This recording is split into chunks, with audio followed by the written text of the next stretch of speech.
Selamat pagi, perkenalkan nama saya Yosua Alfianto. Saya merupakan mahasiswa Fakultas Peternakan Universitas Brawijaya dengan nomor induk 2450107111089. Di sini saya akan menjelaskan mengenai case study yang saya telah pilih dan saya analisa yang merupakan sebagai tugas terakhir dari Sospet Fakultas Peternakan.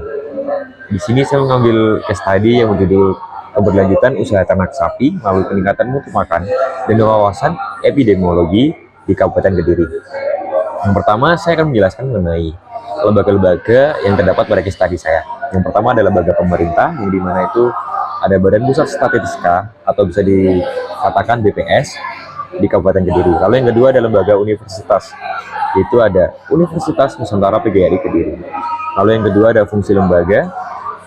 Yang pertama ada pengendalian sosial, yang dimana itu melingkupi kelompok pengabdi masyarakat. Kegiatan pengabdian masyarakat ini berfungsi untuk meneliti dan menyumbang wawasan berbasis ilmiah guna meningkatkan pemahaman peternak di Kabupaten Kediri. Lalu yang kedua ada pemenuhan kebutuhan dasar, yaitu melingkupi BPS dan peternak. Dalam hal ini, BPS berperan dalam menyajikan data untuk menjadi acuan peternak dalam meningkatkan mutu pakan. Lalu untuk peternak sendiri akan memenuhi kebutuhan dasar pakan masyarakat sekitar dengan dasar kebutuhan yang sudah disajikan data BPS. Lalu yang ketiga ada sosialisasi. Sosialisasi ini melingkupi pemerintah Kabupaten Kediri dan kelompok pengabdi masyarakat. Dalam hal ini, pemerintah berfungsi untuk memberikan pelatihan bagi peternak dan pemanfaatan peluang keberlanjutan usaha ternak sapi. Sedangkan peran dari pengabdi masyarakat sendiri untuk mendorong upaya pemerintah agar terrealisasikan. Lalu yang keempat, ada menjaga identitas dan solidaritas. Ini melingkupi kelompok pengabdi masyarakat. Keberadaan kelompok pengabdi masyarakat ini menciptakan suasana dan lingkungan yang harmonis antara peternak Kabupaten Kediri. Lalu yang kelima, ada penyelesaian konflik. Dalam hal ini, pemerintah Kabupaten Kediri memberikan upaya sosialisasi serta pelatihan bagi peternak mengenai mutu pakan supaya bisa diimplementasikan secara menyeluruh. Lalu pada case study yang telah saya pilih ini terdapat juga perilaku deviation atau penyimpangan terhadap norma-norma dan nilai-nilai dalam suatu masyarakat. Di antaranya yang pertama ada anomi. Ini belum maksimalnya pemanfaatan sumber bahan pangan lokal yang dikarenakan kurangnya pemahaman dan pengetahuan para peternak di Kabupaten Kediri. Adapun beberapa faktor yang mempengaruhi, yaitu yang pertama ada infrastruktur atau kurangnya atau minimnya sarana dan prasarana dalam meningkatkan mutu makan.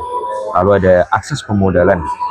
Menurut hasil wawancara warga sekitar, bahwasanya para peternak tidak memiliki cukup modal untuk membeli bahan makan ternak, sehingga hal ini mempengaruhi mutu pakan ternak di Kabupaten Kediri dari proses peningkatan produktivitas ternak, serta peternak sendiri juga dirugikan karena kurangnya pemanfaatan sumber daya pakan yang berdampak pada kesehatan ternak. Lalu yang kedua, saya akan menjelaskan mengenai definisi kekuasaan.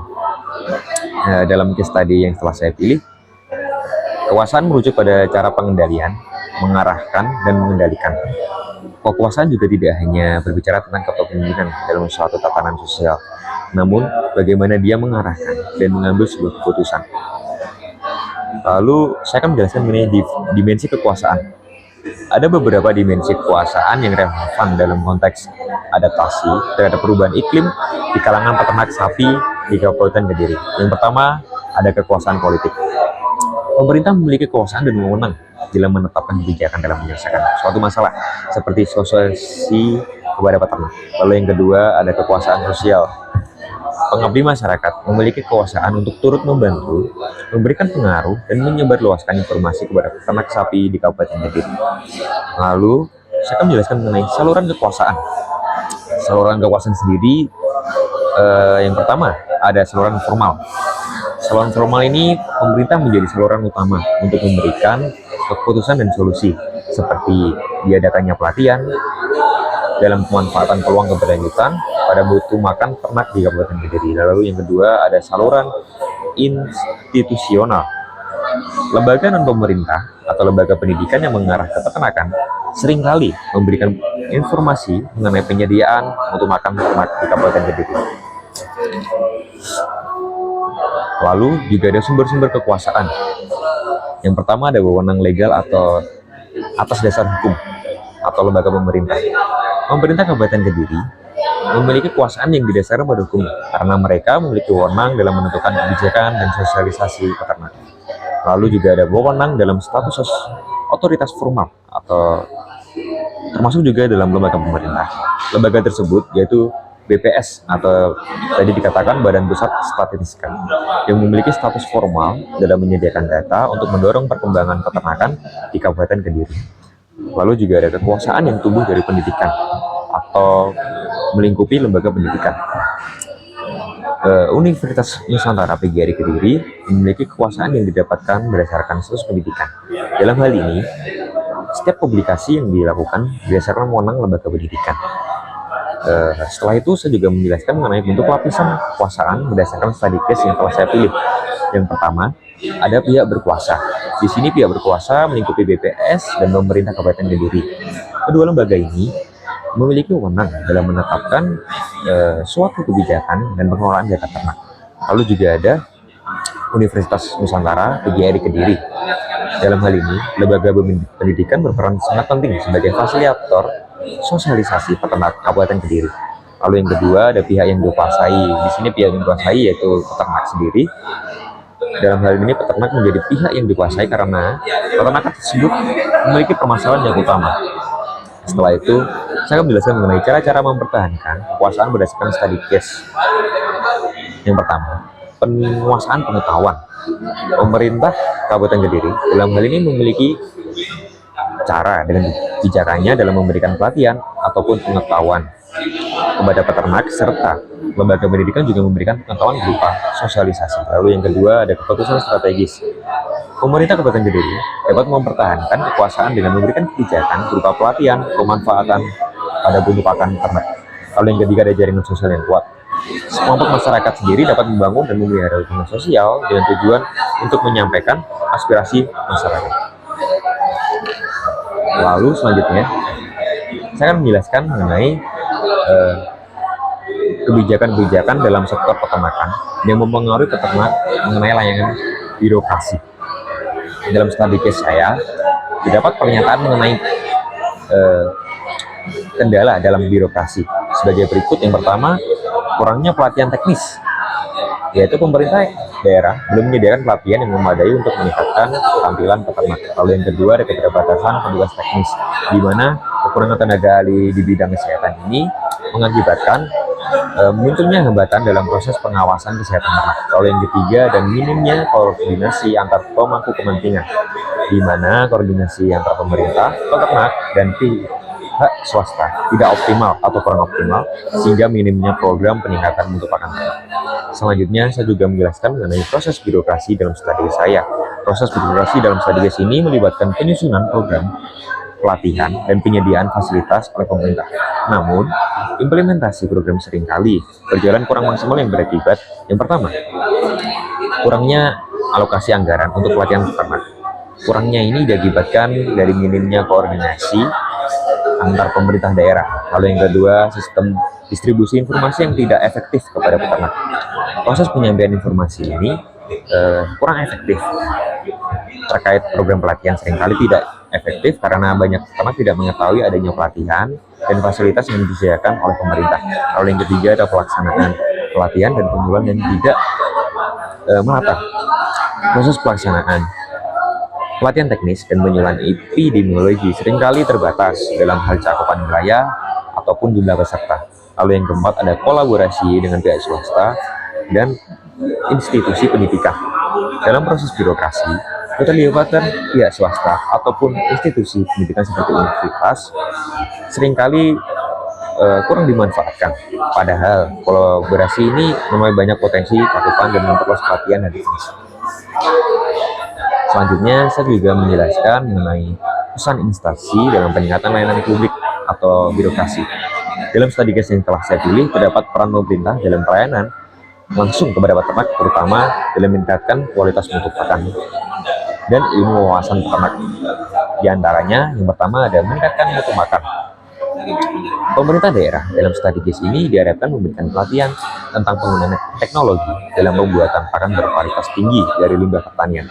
Lalu yang kedua ada meningkatkan wawasan epidemiologi, memberikan edukasi tentang kesehatan ternak melalui program pelatihan dan bimbingan intensif. Lalu yang ketiga ada penyediaan dukungan infrastruktur, di mana pemerintah memastikan ketersediaan sarana dan prasarana yang menunjang produktivitas seperti pusat kesehatan hewan ternak. Selanjutnya, saya akan menjelaskan mengenai sumber perubahan sosial yang menyebabkan permasalahan sosial. Dalam strategi saya, yang pertama terdapat teknologi dan informasi, di mana keterbatasan adopsi teknologi modern dalam peternak pedesaan menyebabkan perbedaan produktivitas antara peternak tradisional dan yang lebih terampil. Lalu yang kedua ada ekonomi dan daya beli ternak. Dalam studi ini terjadi naiknya biaya pakan yang bisa mencapai 70% dari total pengeluaran usaha ternak, menciptakan kesenjangan antara skala usaha kecil dan yang besar. Lalu yang ketiga ada pendidikan dan wawasan. Rendahnya akses terhadap pelatihan dan pengetahuan epidemiologi membuat peternak sulit mengoptimalkan produktivitas. Lalu yang keempat ada ketersediaan bahan pakan tergantung musim. Perubahan iklim dan cuaca seringkali menciptakan fluktuasi dalam suplai pakan ternak. Hal ini menyebabkan tekanan sosial ekonomi pada peternak. Selanjutnya ada faktor penyebab perubahan sosial dalam studi case ini. Yang pertama ada faktor internal, di mana rendahnya pengalaman peternak dalam memanfaatkan teknologi ataupun sumber daya lokal untuk membuat pakan yang berkualitas. Kemudian, peternak juga seringkali kesulitan dalam membeli pakan yang mahal, sehingga mereka tetap menggunakan pakan tradisional. Lalu yang terakhir, dengan sulitnya peternakan skala kecil bersaing dalam produktivitas dengan peternakan yang lebih besar. Lalu yang kedua ada faktor eksternal, di mana ketersediaan bahan baku pakan yang dipengaruhi musim, seperti musim kemarau yang sering menyebabkan kelangkaan pakan di jualan ternak. Lalu kurangnya pelatihan dari pemerintah untuk memberikan teknis yang merata kepada para peternak dalam mengadopsi inovasi. Lalu yang terakhir, lemahnya koordinasi antar pemangku kepentingan. Dalam studi ini mencakup pemerintahan, akademisi, dan pihak swasta yang kurang terintegrasi. Lalu ada pun juga faktor pendorong dan penghambat dalam studi case ini. Dalam studi case ini ada pun beberapa faktornya. Yang pertama ada faktor pendorong, lalu ada dukungan pemerintah, di mana dalam studi case ini meskipun terbatas terdapat inisiatif pemerintah untuk memberikan pelatihan dan mendukung pengembangan peternakan. Lalu juga ada letak geografis strategis, di mana di Kabupaten Kediri ini memiliki lahan dan akses terhadap sumber daya alam yang sangat mendukung pertumbuhan peternakan sapi. Lalu yang kedua ada faktor penghambat. Di dalamnya juga terdapat biaya tinggi untuk pakan ternak dengan harga pakan yang mahal. Di studi ini menjadi beban yang cukup berat lah bagi peternak. Lalu juga ada kurangnya pelatihan intensif, di mana sangat minimnya akses terhadap pelatihan teknis. Hal ini membuat para peternak sulit untuk meningkatkan efisiensi produksi. Lalu juga ada keterbatasan tenaga ahli, di mana ketersediaan petugas kesehatan hewan ternak ini sangat terbatas, menjadi sedikit menyulitkan atau menghambat dalam proses penanganan penyakit ternak. Lalu juga ada akses pasar. Pada studi ini, para peternak seringkali kesulitan menjual hasil ternak mereka dengan harga yang kompetitif karena kurangnya akses jaringan distribusi mereka. Lalu saya juga menjelaskan mengenai tahapan proses perubahan sosial yang terjadi. Proses perubahan sosial yang terjadi dalam konteks pengembangan usaha ternak sapi di Kabupaten Kediri terlihat dalam beberapa tahap berikut. Yang pertama, ada masalah utama yang dihadapi oleh peternak. Masalah utama yang dihadapi peternak meliputi kurangnya mutu pakan ternak, lalu rendahnya wawasan epidemiologi, lalu ada keterbatasan akses terhadap sumber daya seperti bahan pokok pakan dan teknologi. Lalu yang kedua ada intervensi pemerintah dan pemangku kepentingan, di mana pelaksanaan pelatihan teknis oleh pemerintah daerah belum menjangkau seluruh peternak secara menyeluruh.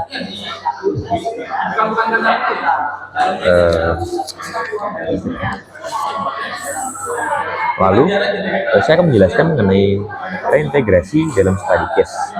Reintegrasi dalam studi case saya merujuk pada upaya untuk memulihkan, menyesuaikan, dan memperbaiki hubungan antara peternak antara lain. Yang pertama ada internal peternak di Kabupaten Kediri melakukan integrasi melalui peningkatan pengalaman beternak, pengetahuan kesehatan ternak, dan komunikasi kelompok peternak. Lalu yang kedua ada eksternal, di mana dukungan dari pemerintah ini seperti pelatihan, bantuan teknis, dan penguatan koordinasi antar pemangku kepentingan. Tujuannya untuk mengatasi tantangan seperti fluktuasi harga pakan, kurangnya pelatihan, dan keterbatasan petugas kesehatan ternak. Lalu yang terakhir, klasifikasi perubahan sosial yang terjadi. Yang pertama ada perubahan sifat, di mana peningkatan mutu pakan, penguasaan teknologi, dan penguasaan epidemiologi mencerminkan perubahan yang bersifat positif dan mengarah pada kemajuan.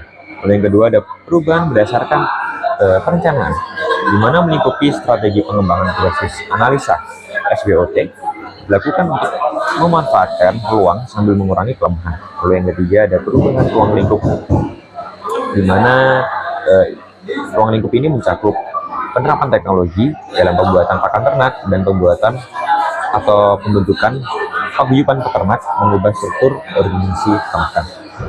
Cukup dari saya untuk penjelasan hari ini. Sekian, terima kasih.